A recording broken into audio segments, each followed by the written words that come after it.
شیخ رجب علي خیاط ته یوه ورځ یوه ښځه راشي ژړا حالت کې ورته ویي هغه بچی مو دومره سخت بیمار دی ایوه علاج سه ایوه ډاکټر سره نه ښه کېږي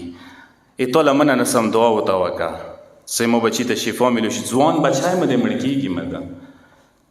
هغه سترګې ورته وغړوي ورته ویي چې تا بچی نه بچېږي مړ کېږي په څو ورځو کې حیرانه شي هغه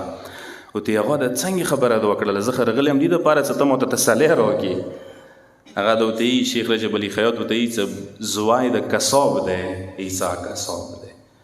ای چې تاسو یو کار کړی دی مغه ریزلټ مغه یو بادي کړي دي او ځناور سره مغه ځناور اوس موضوعات ازار خسته دی ای چې واورېږي یوه غوا یې لولوله معذرت نه غواړم غوا په مخ کې غوا سخکای حلال کړی دی خپلې مور په مخ کې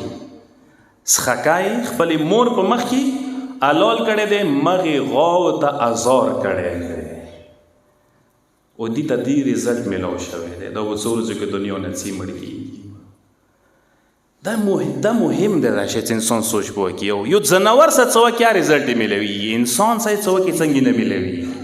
مسلمان سره څه وکړي څنګه نه میلوي یو شیعه سره څه وکړي څنګه نه میلوي یو ترزوي سره څه وکړي